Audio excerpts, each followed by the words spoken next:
Story 1. Never mess with work mom's coworkers. While I appreciate petty revenge that takes a while to carry out, this is a much more simple, quick story that culminated due to the consequences of your actions with one particular team that my team has been having problems with.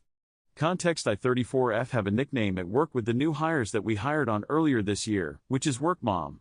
One new hire, I'll call her G. 34F, started it because I had literally everything on hand at my desk to help her when she randomly got stung by a bee.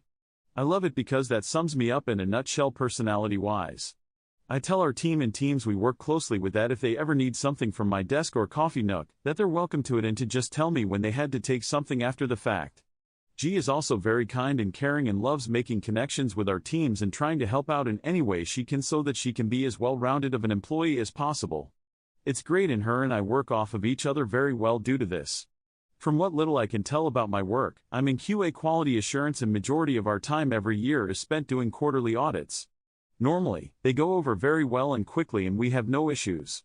But, when we do have issues, we write them down as data sheets to be resolved at some point by the team that screwed up. Oftentimes it's as simple as, hey, you guys have a new procedure, but you didn't update any of your SOP standard operating procedures, can you please do that? Or hey, there was a massive reorg of your team, update that. And the worst offender being everyone's training is late, please get everyone up to date. However, one such team that another team member of mine deals with is definitely seen as the main problem child when it comes to these data sheets. It's worse than pulling teeth with them to get them to reply and even update us on what is going on with their progress.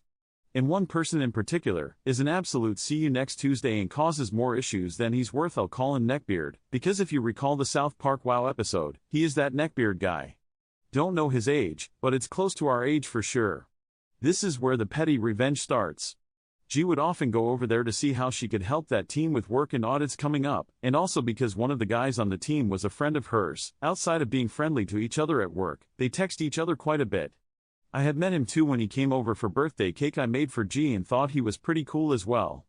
This one day, G went over to see if she could help with their progress on the 7 data sheets this team has against them and brought Halloween candy with her that we keep in a cauldron I brought in. I'm one of the office goths witches, lol. Upon entering their small lab area across the hall from us, the whole problem team grabs some of the candy, and when G turns to the Neckbeard and asks any chance I could help you with those data sheets, Neckbeard literally waves her off and says begone.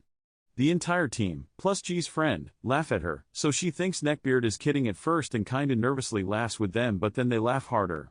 G stops and looks at Neckbeard and says, wait, you're serious? To which he replies, yeah, I don't need your fucking help, I know everyone has been breathing down my neck about these things. So be gone, you're dismissed. Still waving his hand dismissively at her. She comes back to our cube, tells me the whole exchange with a fed-up look on her face, and begins to gather her things so she can head home for the day and continue work from there. To say that I became overcome with mama bear rage is an understatement. But, this is where Neckbeard fucked up. Because, you see, I was put in charge of tracking the datasheet's progress and sending out weekly emails informing not only the teams responsible for them, but their supervisors and managers as well. And Neckbeard's datasheets are going to be 2 years late come the first quarter of the new year 2025. And because of my tracking sheet, our new manager has been incredibly happy with the new communication between all the teams that have datasheets against them.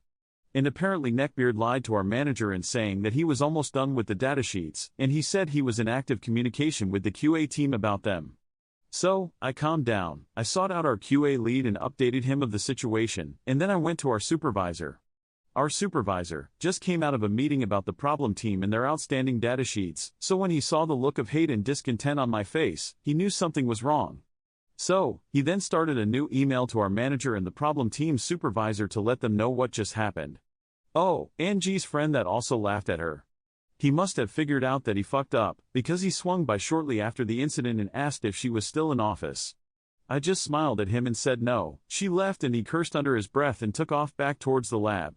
That was about end of last week that this occurred. And my update on what is going to happen to Neckbeard is satisfying, to me at least. Now, if you work where I do, it's known that you're allowed to work from home, so long as you can be contacted and you get your shit done when it's due. I go in 3 days a week just to give myself a break from being at home. My lead informed me that the problem team's work-from-home privileges are being entirely revoked. They must be in during certain hours of the day, which is another slap in the face, cause we can log in whenever we please, and any PTO they had planned is now being rejected and they're all being written up. This will also probably fuck with any future raises they may get. Moral of the story: don't be a dick to someone just trying to help you.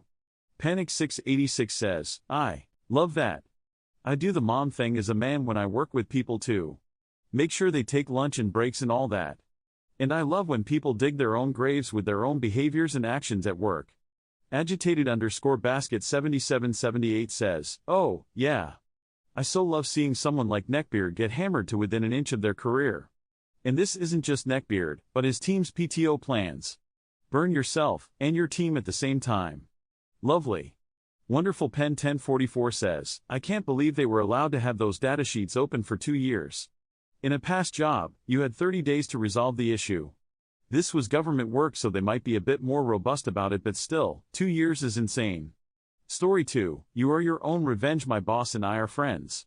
We carpool and share an office. Today my wife brought me my favorite lunch. Boss commented it smelled good but oniony. I ate most of it but had to leave my desk briefly for a time-sensitive task, about 57 minutes. When I came back, boss had thrown the rest of my lunch away because the smell was getting to her. The revenge: she threw what was left of my lunch in our shared office trash can. Nobody can enter the office. Now, I always take my lunch trash to the dumpster to avoid old lunch stank. Because she chucked it, I did not take it out. Those last bites of today's lunch will fill our office with the smell of sweet, petty revenge by morning. JPB 230 says, you do realize your boss doesn't respect you. Like, at all. Throws away the rest of your lunch? Who the fuck does that? Educational Royal 3880 says, do you take turns carpooling, or is it just you driving her? Coder Joe 1 says, my sandwich. Thanks for watching, I love you. Follow Reddit Echoes for more.